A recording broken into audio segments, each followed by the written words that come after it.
Hi అండి. ఇదైతే ఇంకా 5 సంవత్సరాల తర్వాతది. ఇప్పుడైతే యూజ్ చేస్తున్నాను. ఇప్పుడైతే కొత్తది ఇది. 5 సంవత్సరాలు తీసుకొని అలా దాచాను. అక్క కొనిచ్చింది.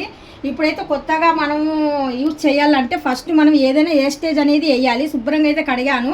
వేస్టేజ్ వేస్తే ఇంకా దీంట్లో చిన్న చిన్న డస్ట్ అయినా కానీ సరే, చిన్న చిన్న రాళ్ళు అయినా కానీ సరే ఉంటే ఇంకా వేస్టేజ్ అనేది పోతుంది ఇందులో. అందుకనేసి నేను కొద్దిగా రైస్ అయితే ఇంకా వేసాను. రైస్ వేసి ఇవి ఆన్ అయితే చేస్తున్నాను. ఇలాగ వేస్టేజ్ ఉంటే ఇంకా ఏదైనా కానీ సరే పోతుంది. ఇది కొద్దిగా నలిగిన తర్వాత నేను అప్పుడు కడిగేసి మళ్ళీ మనకు పప్పు ఉంది, ఆ పప్పు యాడ్ చేద్దాము. కొత్తగా కొన్న వాళ్ళకి తెలియదు కదా, మామూలుగా డైరెక్ట్గా ఆడితే కనుక ఏమవుతుందంటే పిండి కొద్దిగా నల్లగా ఇసుకిసుకలాగా వస్తుంది. అందుకనేసి ముందుగా మనం వేస్టేజ్ ఏదైనా కానీ సరే వేయాలి. నేను ముందుగా అయితే కనుక టమోటా పండ్లు వేసి బాగా మెత్తగా అంటే వేసి బాగా రుద్దాను. తర్వాత రైస్ అయితే వేసాను. అలాగ 1-2 సార్లు చేస్తే కానీ ఇది క్లీన్ అవ్వదు అనమాట. చిన్న చిన్న ఇసుక మనకు కనిపించదు, ఇసుక మట్టి అలాంటిది ఉంటుంది రాళ్ళకు అనమాట. కొత్తది కదా అందుకనేసి.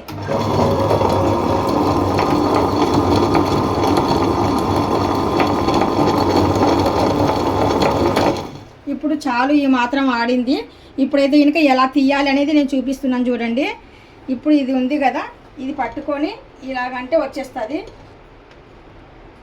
ముందుగా మనం ఇది టైట్ చేసాం కదా, నేను కూడా కొత్తగే కదా అందుకనేసి చూస్తున్నాను అనమాట ఎలాగ ఎలా తీయాలనేది. నాకు అస్సలు ఇది అలవాటు లేదు. కాకపోతే ఇంకా మా అబ్బాయి అయితే దగ్గరుండి చూపిస్తున్నాడు మొత్తానికి ఎలాగ మనం ఫిట్ చేయాలి, ఎలాగ మనం ఓపెన్ చేయాలి ఇవన్నీ అనేసి. ఇది తీస్తే కానీ ఇవి రాళ్ళు రావు మమ్మీ అన్నాడు.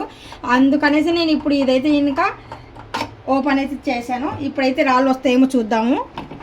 ఇప్పుడైతే రాళ్ళు వచ్చేసాయి కరెక్ట్. ఇప్పుడైతే ఈ రాళ్ళు ఉడక శుభ్రంగా అయితే కడిగేస్తున్నాను. ఇప్పుడు రైస్లో అయితే ఇంకా ఇప్పుడు ఆడాం కదా, ఆ రైస్ కింద అయితే పాడేస్తున్నాను. ఇలాగా కడిగేసి తీయడం కూడా చాలా ఈజీగా. ఇప్పుడు ఇది ఇలాగ ఉంది కదా, దీనిపైన ఏదైనా వాటర్ ఉన్నా కానీ సరే క్లీన్ చేసుకోండి. ఇలాగ వాటర్ అయితే దీని కిందకి పోకూడదు, ఎంతైనా వైర్ల కింద పోతుంది కదా. ఇలాగ వాటర్ ఏదైనా ఉంటే చూసుకోండి. దీని కింద అయితే వాటర్ అయితే ఏమీ లేదు. ఇప్పుడు ఇలాగ మనం కరెక్ట్గా ఇలా పొజిషన్లో పెట్టేసి ఇలాగ సౌండ్ వచ్చేస్తుంది టక్కు అనేసి. అప్పుడు మనకు పర్ఫెక్ట్గా ఇది కరెక్ట్ కూర్చుంది అనేసి లెక్క. ఆ తర్వాత మనము ఇది కూడా దీంట్లో ఇలా వదిలేయడమే. ఇలా వదిలేసిన తర్వాత ఇది ఉంది కదా, ఇది పెట్టేసి మనము బాగా ఇలాగా అంటే మనము స్క్రూతో అంటే ఇలాగా రిన్ ఉంది కదా, ఇది మొత్తానికి లోపలికి వెళ్ళిపోవాలి. స్ప్రింగ్ రింగు కాదు స్ప్రింగ్, సారీ అలవాట్లో పొరపాటు.